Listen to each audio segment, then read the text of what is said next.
pukul 6 waktu Indonesia Tengah. Inilah Radio Republik Indonesia Bau-Bau dengan Warta Kipton, berita seputar Kepulauan Buton. Yang representatif khususnya cabang olahraga yang berprestasi seperti angkat besi dan angkat berat. Tidak lagi desak-desakan. Kalau kita lihat kan dalam satu kamar bisa dihuni 20-30, tidak sesuai dengan luas dan lebar kamarnya. Seharusnya dia lebih luas lagi kamarnya.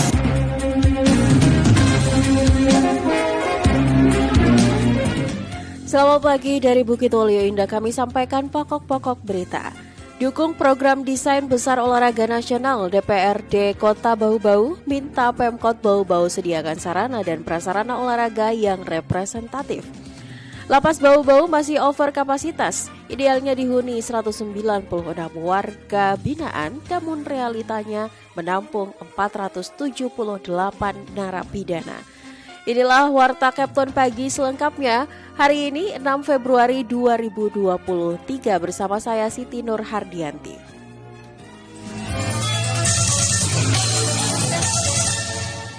Berita yang pertama, dukung program desain besar olahraga nasional, DPRD Kota Bau-Bau minta Pemkot Bau-Bau sediakan sarana dan prasarana olahraga yang representatif. Selengkapnya Hairul Mulku melaporkan.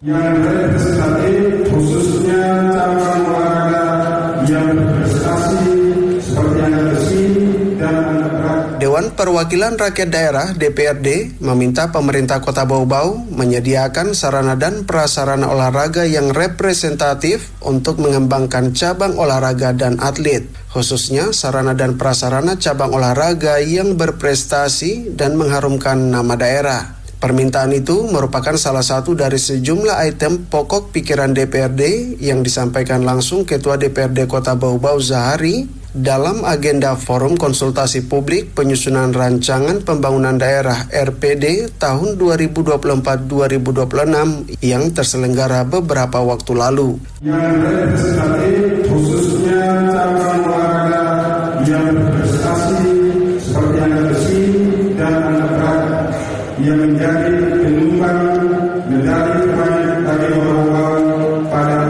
Bau-Bau ini sehingga mampu mencetak atlet-atlet nasional bahkan internasional.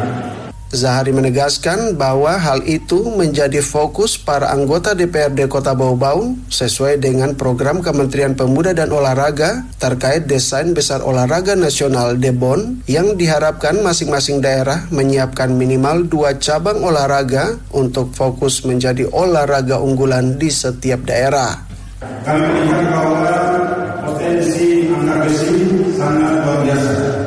Dengan sarana dan prasarana yang minim, mereka bisa menciptakan prestasi yang luar biasa pada kemarin, bahkan salah satu anunya langsung diutus untuk mengikuti seleksi tingkat nasional. Untuk diketahui, dari 231 medali yang berhasil diraih Pemkot Bau-Bau pada Porprov Sultra Desember lalu, perolehan medali terbanyak disumbang cabur angkat berat dan angkat besi. Reporter RRI Bau-Bau, Hairul Mulku, melaporkan. Lapas Bau-Bau masih over kapasitas, idealnya dihuni 196 warga binaan, namun realitanya menampung 478 narapidana. Selengkapnya Wa'ode Nurliani melaporkan. Masalah hunian lembaga pemasyarakatan yang over kapasitas masih menjadi permasalahan di hampir seluruh lapas di Indonesia, termasuk di Lapas Bau-Bau yang menampung narapidana di 4 wilayah hukum Polres di Kepulauan Buton, bahkan di Polres Bombana. Berbagai cara dan kebijakan terus dilakukan untuk mereduksi kesesakan dalam blok hunian, salah satunya pemberian asimilasi di masa pandemi COVID-19 yang masih diperpanjang hingga akhir Juni 2023. Terakhir Selasa 31 Januari 2023, Lapas Bau-Bau kembali memberikan asimilasi rumah kepada 8 orang narapidana narapidana yang memenuhi syarat, terhitung sudah ada 32 warga binaan yang dikeluarkan melalui program tersebut. Data Kepala Lapas Bau-Bau Herman Mulawarman menyebutkan, tertanggal 1 Februari 2023, jumlah penghuni blok huniannya mencapai 478 orang. Dari jumlah yang ada, 456 sudah mendekam dalam penjara lapas, sementara 22 lainnya masih dalam tahanan di Polres hingga Polsek. Itu masih dalam proses. Mudah-mudahan anggaran 2023 itu bisa realisasi sehingga tidak lagi desak-desakan. Kalau kita lihat kan dalam satu kamar bisa dihuni 20-30, tidak sesuai dengan luas dan lebar ruangan. Seharusnya dia lebih luas lagi kamarnya, terus sesuai dengan aturan. Adapun rincian kasus narapidana penghuni Lapas Bau-Bau untuk narkoba sejumlah 58 orang, pidana umum 388 orang, pidana korupsi 8 orang, dan pencucian uang 2 orang. Dari 478 data yang ada, terdapat 102 orang di antaranya residivis. Sementara itu narapidana laki-laki paling banyak ada 450 orang, sementara perempuan 6 orang. Adapun sebaran 22 tahanan luar lainnya tersebar di Polres Buton 8 orang, Polres Bau-Bau 8 orang, dan Polres Wakatobi 6 orang. Wadi Nurliani, reporter Bau-Bau, melaporkan. Anda sedang mendengarkan Warta Kepton, berita seputar Kepulauan Buton. Kita beralih ke informasi lainnya. Anggaran bonus atlet Kota Bau-Bau dialokasikan pada APBD Perubahan 2023. Kembali reporter RRI Bau-Bau Harul Mulku melaporkan. Bonus atlet itu akan disiapkan di anggaran perubahan. Karena kemarin dalam pembahasan induk kan itu belum masuk. Hingga saat ini, pemerintah Kota Bau-Bau belum menyalurkan bonus kepada atlet berprestasi di ajang Pekan Olahraga Provinsi Sulawesi Tenggara ke-14 tahun 2022. Hal ini disebabkan pemerintah belum menetapkan besaran bonus dan juga kesiapan anggarannya. Dikonfirmasi RRI, Kepala Dinas Pemuda dan Olahraga Kota Bau-Bau Muhammad Tasdik menyebutkan anggaran bonus atlet Kota Bau-Bau itu belum dialokasikan pada anggaran pendapatan dan belanja daerah APBD Induk tahun 2023. Sehingga bonus atlet itu rencananya nanti dialokasikan pada APBD Perubahan di tahun 2023. Bonus atlet itu akan disiapkan di anggaran perubahan. Karena memang waktu itu pelaksanaan Proprov itu kan di masa-masa akhir. Karena kemarin dalam pembahasan induk kan itu belum masuk. Karena pembahasan anggaran induk itu sudah dilakukan sebelum Proprov selesai. Jadi kita tidak tahu berapa jumlah peraih medali. Waktunya tentu saja menunggu perubahan anggaran. Sambil menunggu tersedianya anggaran, lanjut Tasdik, saat ini Dispora tengah merampungkan sejumlah regulasi yang akan menjadi dasar hukum penyalurannya. Di antaranya penyusunan draft peraturan wali kota Bau-Bau terkait pemberian bonus dan surat keputusan penentuan nama-nama penerima medali dengan merujuk pada keputusan KONI Provinsi Sultra mengenai penetapan juara dan nama-nama atlet berprestasi. Kemarin sudah ada konsep dari KONI dan itu kita sudah tidak lanjuti dalam bentuk perwali.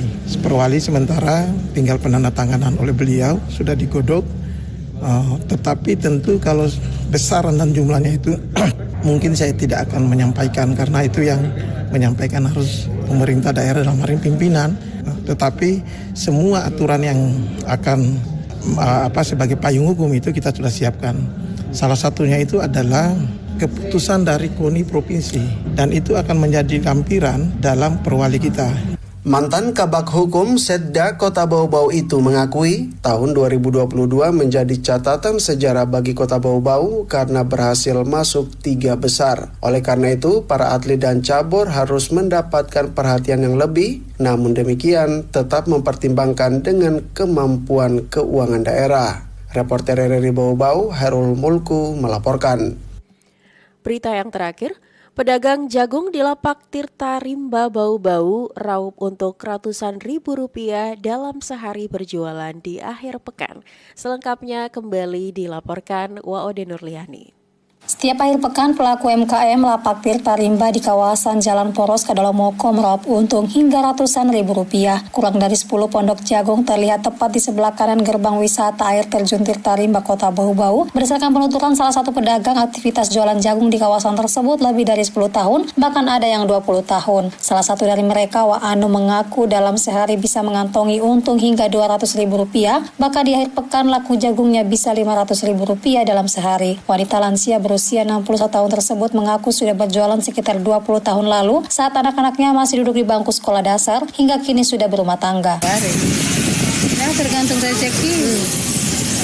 Dan juga 200, 300 satu hari. Hari minggu saya tidak tahu orang teman-teman, tapi saya bisa dapat 500. Alhamdulillah itu pasti. Kalau jagungnya dari mana? Dari Raha. Kita sudah langganan. Sudah dari dulu kan.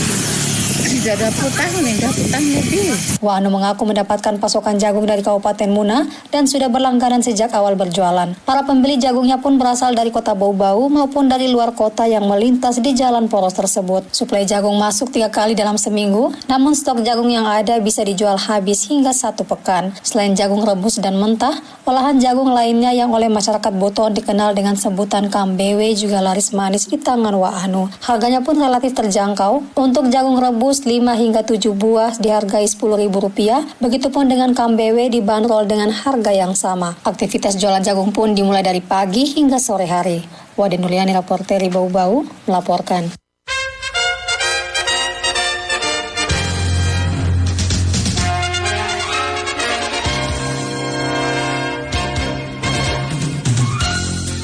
Pendengar, sebelum kami akhiri Warta Kepton pagi ini, kembali kami sampaikan pokok-pokok berita.